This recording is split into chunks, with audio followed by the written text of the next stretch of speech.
You have been stealing from him.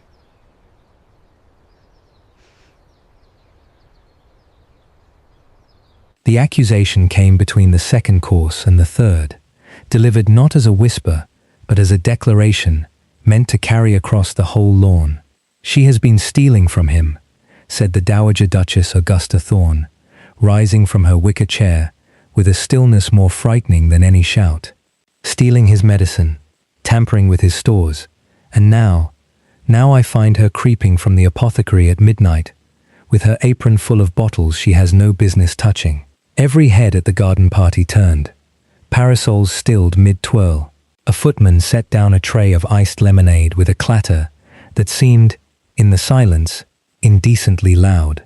Rosalind Ellery stood very straight beside the rose trellis, her hands folded in front of her plain grey dress, and said nothing. That was the trouble. She said nothing at all. "Well?" the dowager demanded. "Have you nothing to say for yourself, girl?"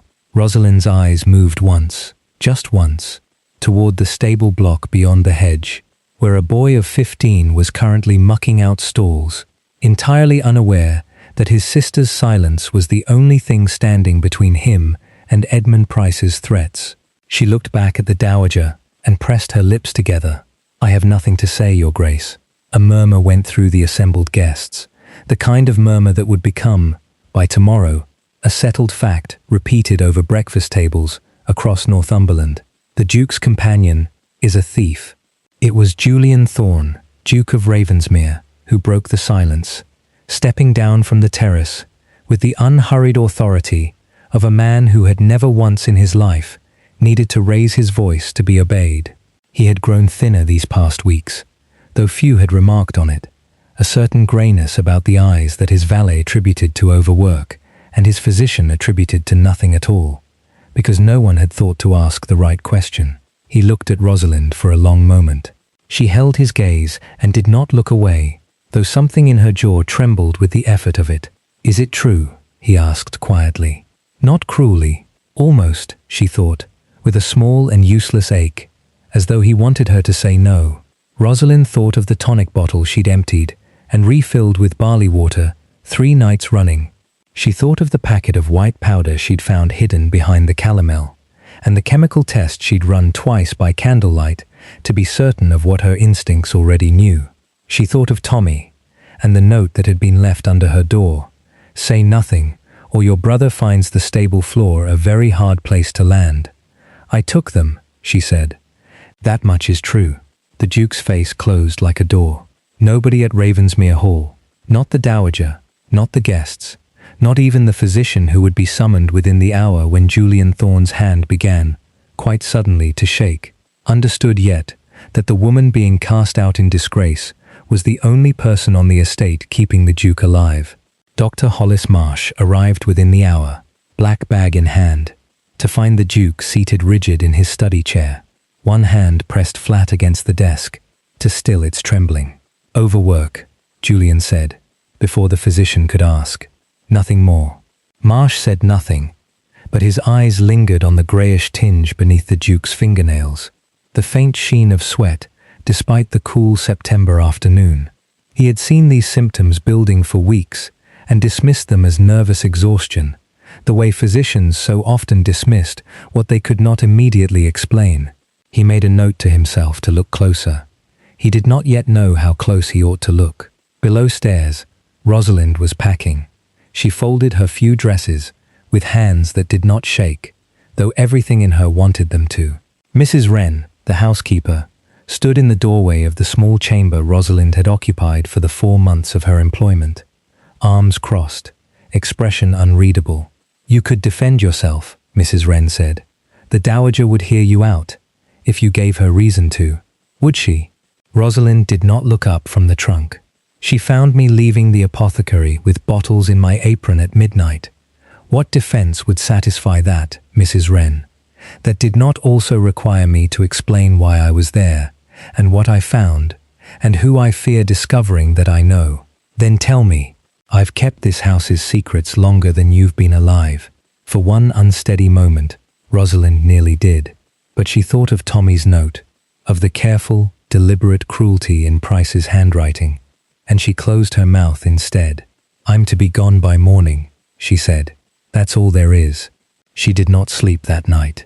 Instead, by the thin light of a single candle, she wrote out everything she had observed since the day she'd first noticed the Duke's tonic smelled faintly, wrongly, of bitter almonds beneath the honey and valerian, a smell no nerve remedy ought to carry.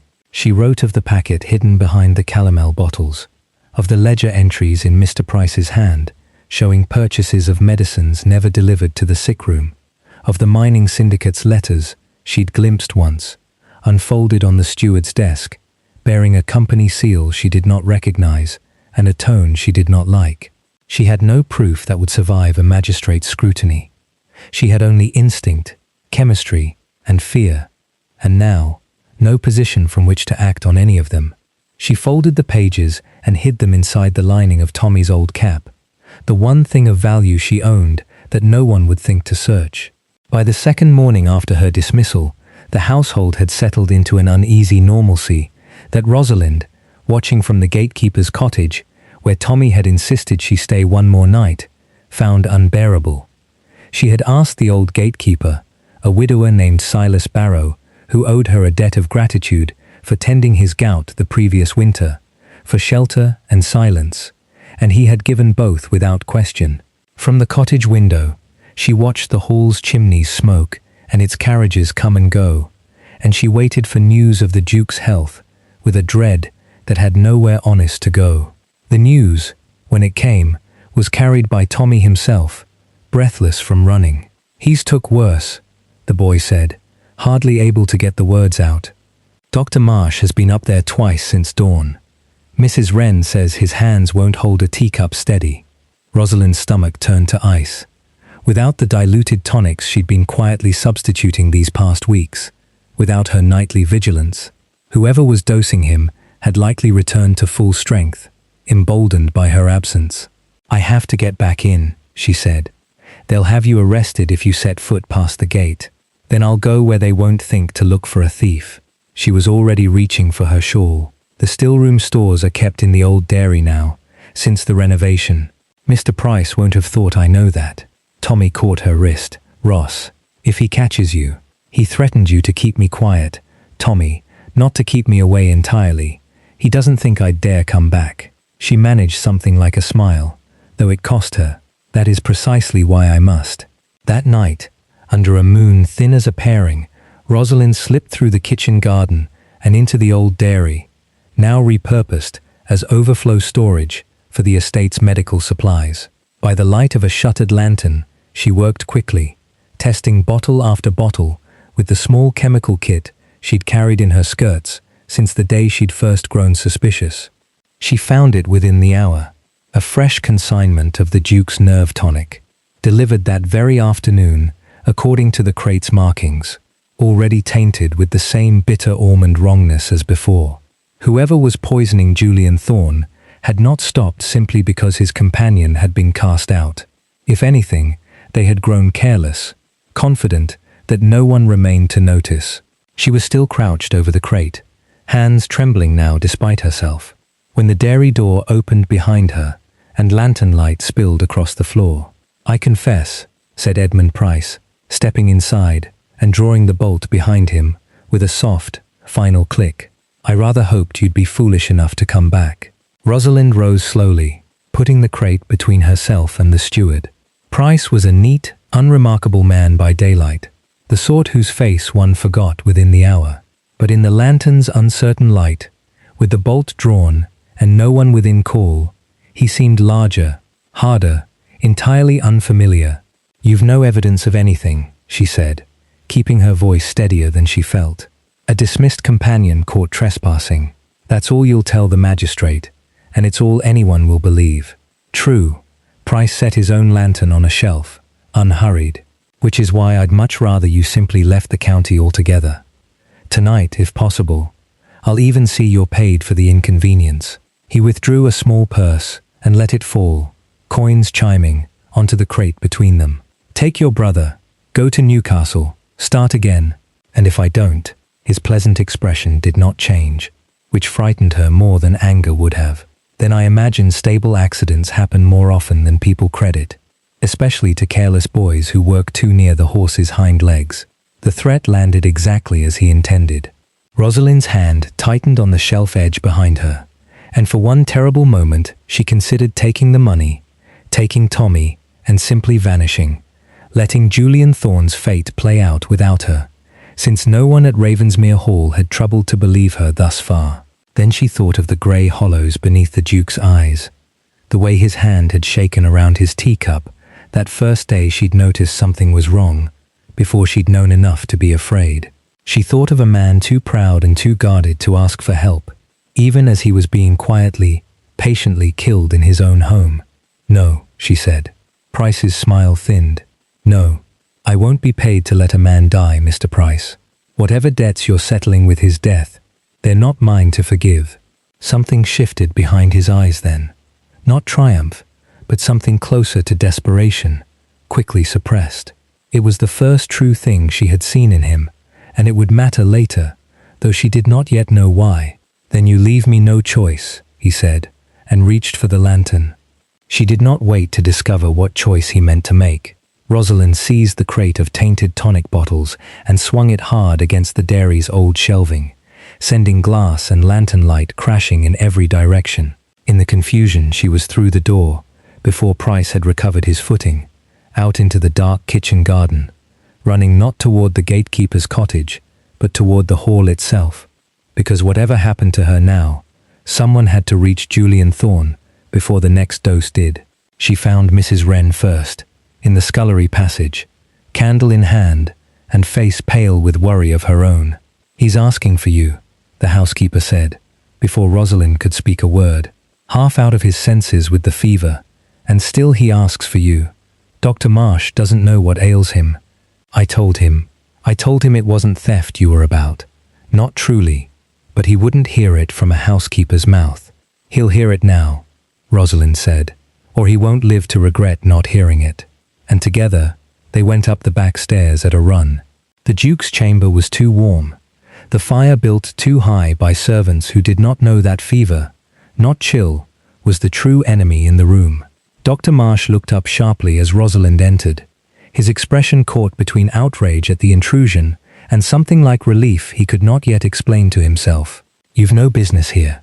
Smell his tonic," Rosalind said, already crossing to the bedside table where the latest dose sat untouched, thank God, beside the water jug. "Bitter almonds beneath the honey. That is not valerian, doctor. That is arsenic, or something near enough to it, and it has been dosed into his nerve medicine for weeks." Marsh lifted the glass, inhaled, and his face changed entirely. Julian Thorne, sweat damp and only half lucid, turned his head at the sound of her voice. "Rosalind," he said, as though testing whether she was real. They said you'd stolen. I diluted it," she said, kneeling beside the bed, no longer caring how it looked to be found there. "Every dose these 6 weeks past, I have been thinning what I could and destroying what I couldn't, because I found this in your stores and had no one to trust with the telling of it. I should have gone to you directly. I was afraid, and my fear cost you weeks I cannot give back. I am sorry for that. But I never once stole from you, Your Grace. I have been trying, badly and in secret, to keep you alive." The room was silent, but for the fire's crackle and the Duke's uneven breath. Dr. Marsh, still holding the glass, looked between them with the dawning horror of a man realizing how nearly he had missed it. Outside, distantly, a bell began to ring. The old fire bell from the stable block, 3 sharp peals repeating, and somewhere beyond the kitchen garden, orange light was beginning to climb into the night sky. The dairy was burning. Rosalind was on her feet before the second peal of the bell had finished ringing, some instinct already telling her what she would find. Price had set the fire himself, she was certain of it, not from panic, but from calculation, to destroy the tainted stores and any proof of what they'd contained before anyone thought to test them properly. "Tommy," she said, and the word came out as barely more than breath, because the dairy stood directly beside the stable block, and Tommy slept in the loft above the horses when the night ran late, as it so often did during harvest. She was through the door and down the stairs before Dr. Marsh could stop her, before the Duke, struggling upright against every instruction his body gave him, could even call her name. The kitchen garden was chaos by the time she reached it. Stable hands and footmen forming a ragged chain of water buckets from the well, the old dairy already lost, flames licking hungrily at the timbers of the adjoining stable roof. Horses screamed behind closed doors. Rosalind fought her way toward the loft ladder, smoke thick enough to sting tears from her eyes, and found Edmund Price there before her, not fleeing, but standing frozen at the ladder's foot, staring up at the loft with an expression she had never seen on him before. "He's still up there," Price said, hoarse, and for the first time she heard no calculation in his voice at all, only a man's plain horror at what his own hand had set loose. "I didn't know the boy slept in the loft. I swear to you, I didn't know. There was no time to weigh the truth of it." Rosalind went up the ladder, with her skirts bunched in one fist, smoke roaring around her, and found Tommy half conscious from the fumes, dragging himself toward the loft door too slowly, too late.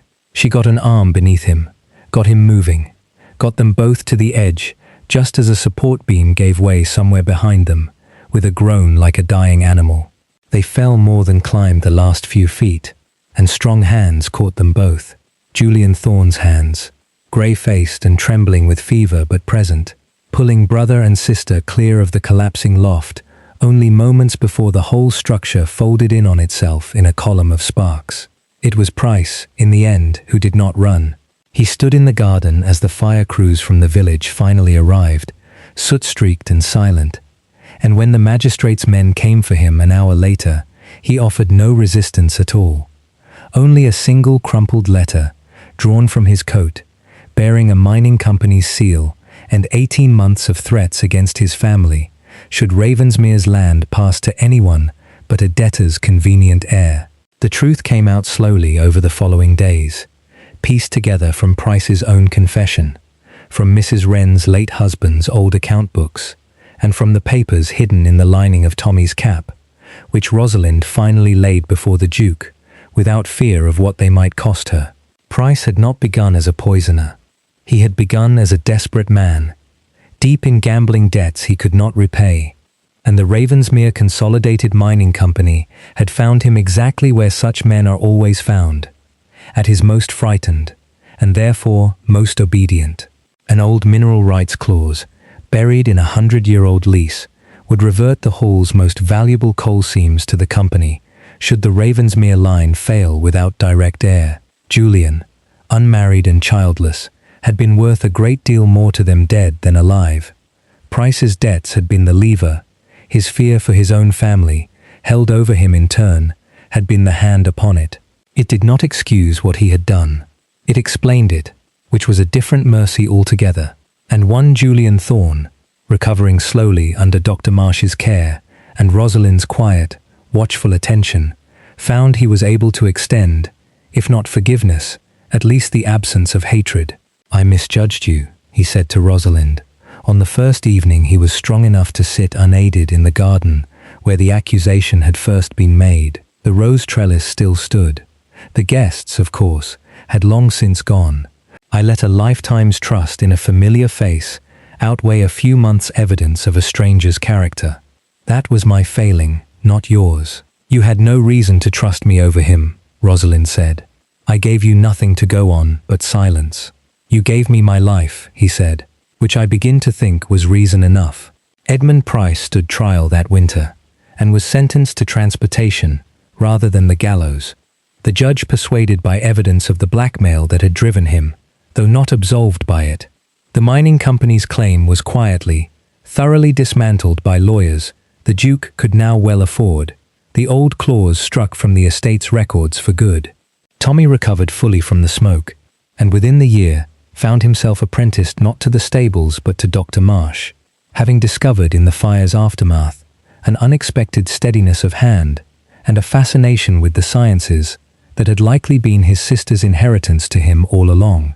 As for Rosalind, she remained at Ravensmere Hall, though no longer as a companion kept at careful distance, and no longer beneath a cloud of suspicion, the Dowager Duchess had been the first, and most contrite, to help dispel. She married the Duke the following spring, in a ceremony small enough to suit them both, and when villagers asked how it had come to pass that the woman once run from the estate in disgrace now stood at its head, the answer Mrs. Wren gave, and it was the true one, was simple enough to satisfy even the most doubtful listener.